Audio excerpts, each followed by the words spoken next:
大家好，我係汪奴，今日同大家開箱嘅就係最新推出嘅真骨雕超人迪迦天空型啊！外盒方面同其他超人真骨雕一樣，都係以黑底為主，然後再配上今次呢隻天空型迪迦嘅公仔啦。而後面就係將呢隻真骨雕嘅唔同嘅圖片放咗落去嘅。大家都知道呢一個頻道咧，只要有最新推出嘅迪迦玩具咧，都會盡快同大家開箱嘅。而家事不宜遲，即刻同大家開盒睇下入邊係點樣啦！成隻嘅超人迪迦天空型嘅真骨雕就已經喺個內盒入邊啦。咁我哋撥開呢一隻真骨雕咧，就可以見到入邊有唔同嘅手件嘅，計埋拳頭手就有7對手型，另外就仲有呢個紅燈嘅配件同埋佢嘅死光嘅 pass 嘅。而家就即刻拆埋隻迪迦出嚟同大家睇下佢嘅造型係點樣啦。成個天空型嘅迪迦就攞咗出嚟俾大家睇下360度先，前面啦、側邊、後面同埋呢邊嘅側邊嘅。我就咁睇成隻嘅迪迦天空型真骨雕呢，就覺得佢啲紫色就唔係好夠紫，有少少偏向藍藍地色嗰方面。我哋放翻張劇中圖俾大家睇呢，劇中嘅紫色好似比呢一隻係紫啲嘅，所以我嫌佢係冇劇中嗰個色咁紫啊。如果佢嘅顏色係可以上得比劇中嘅紫色更為貼近呢，咁其實佢成個造型都會好啲嘅。咁啊，而家先同大家睇下佢可動係點樣先。我哋由個頭部開始睇起啦，可以向下壓、向上壓、左右擰。另外可以咁樣側嘅少少位置。另外到隻手啦，佢呢個位咧都係用咗軟膠㗎，咁所以佢抬高咧可以抬得好高嘅，可以去到咁樣呢個地步。另外呢個位可以喐啦，呢個位可以折埋，拳頭都可以喐嘅。然後到個身體，因為佢成個呢個位都係用軟膠㗎，佢係同之前啲迪迦一樣嘅，佢冇變成一啲其他物料㗎，咁所以佢呢個位咧可以喐，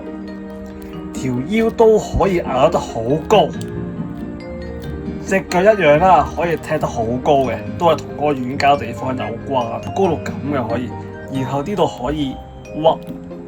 腳掌都可以轉嘅，咁另外佢呢個位都可以咬到咁樣嘅。成隻迪迦嘅可動就係咁樣啦，而家就做咗呢個天空型嘅招牌 pose 出嚟俾大家睇。咁其實佢個 body 咧係用翻拳藤俊輔嗰個身形去做嘅，所以如果大家做呢個動作嘅時候咧，其實係同劇集嘅還原程度係好像真嘅。我之前拍呢個 multi 嘅真骨雕都同大家用過唔同嘅 UMS 去試嘅，但係不過我擺玩具嘅地方咧係呢段日子執過嚟，所以我啲 UMS 咧俾我擺晒去第二度，唔喺我呢個拍片嘅位置咧，所以段片就唔可以用啲 UMS 試俾大家睇下可以做成點樣啦。咁啊，可能呢方面就要大家自己去試。如果大家有 UMS 又試到嘅話，歡迎大家影張相 send 俾我睇下嘅，等我睇下係咪真係可以同之前隻貓似一樣夾得咁犀利啦。呢一個惡魔的審判而出現嘅名場面動作咧，就一定要做嘅。就算佢啲官圖咧都係用咗呢一個動作做一個宣傳，所以呢個動作一定要做俾大家睇嘅。做呢個動作係唔難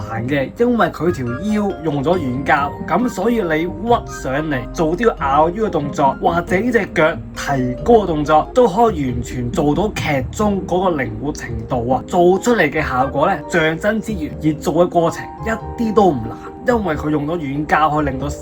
個嘅公仔嘅屈曲程度大大提升啊，令到成個動作做嘅過程唔會咁辛苦。而當年 R-X 做嘅時候咧，就有少少濕滯嘅。另外啦，佢呢兩個手型咧係專登做出嚟俾你做呢個動作嘅。咁呢兩個手型放咗喺邊咧？就係佢擺手件嗰個板嘅最低嗰兩格。就係呢兩個手型嚟㗎啦，大家可以利用翻最低嗰兩格去做翻呢個動作出嚟嘅，咁就可以還原到惡魔的審判嗰個名場面啦。成個嘅死光配件就係咁，大家可以見到佢用咗淺藍色啦，另外係有少少透明嘅地方嘅，可以見到佢嘅色咧係有少少漸變嘅，就唔係用同一隻色嘅。而家就同大家試下將呢個死光件安落去嘅真骨雕度，因為我記得當年 R-X 嗰個年代咧玩呢個天空型嘅迪迦安個死光片咧好難安嘅，佢呢啲咁樣嘅位咧好吉嘅。R-X 嘅時候玩完之後咧，成隻手俾佢吉到損晒嘅。我又睇下今次啲真骨雕容唔容意安。喺安入邊嘅過程咧，會唔會比呢個 R7H 嘅過程係進步咗好多？容易安之餘，仲唔會拮親手啦。而家試下啦，成個動作就做咗出嚟。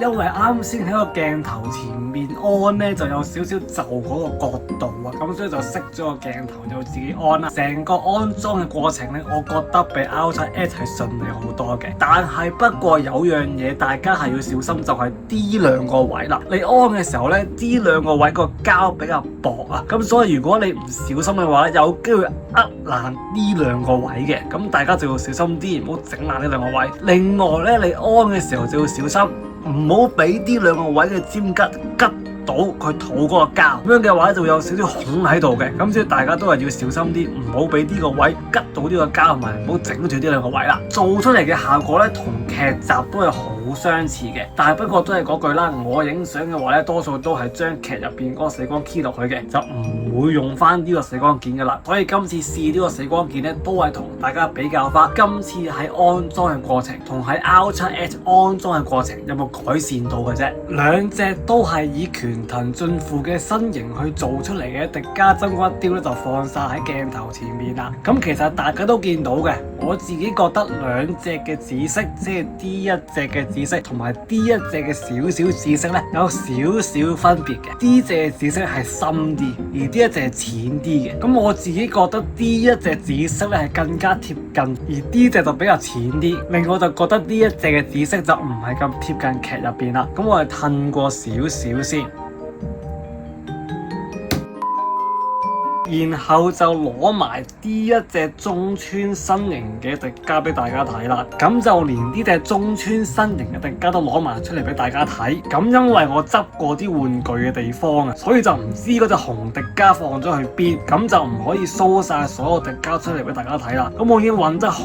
耐噶啦，我連呢一隻迪迦都揾埋出嚟，我都揾唔到隻紅迪迦俾我放咗去邊，淨係揾到隻未開盒嘅啫。未開盒我又唔想走去開咗盒佢，所以我就暫時未揾到隻紅迪迦出嚟啦。既然而家迪迦都出咗咁多啦，咁就希望佢可以出埋電影版嗰3個形態，再加埋電影版嗰個全金嗰個光迪迦，咁樣啲迪迦真骨雕就真係齊晒啦。咁啊，總結翻今次呢一隻天空人迪迦先，其實佢嘅身形同埋佢嘅可動成分係做得幾好嘅，用軟膠嘅情況可以做翻惡魔的審判嗰個情景咧，就做得更加像真同埋更加簡單。唯一唔好嘅地方咧，就係佢個上色問題。佢個紫色如果可以上翻呢一隻迪迦嘅紫色咧，咁成個造型就會比較更加貼近劇中啦。唔知大家有冇買埋呢一隻天空人迪迦翻嚟？我都建議大家買埋嘅，因為有呢隻天空人迪迦先可以集齊晒3款迪迦嘅形態，再加上有埋呢隻天空人嘅迪迦，就可以還原更加多劇集嘅場景啦。呢條片同呢度差唔多，如果大家想睇更多關於超人影片，記得訂閱頻道，仲有撳埋鐘仔，一有新片俾我即刻知道。唔好唔記得讚好、留言同埋分享呢條片出。呢條片呢度，我哋下邊見，拜拜。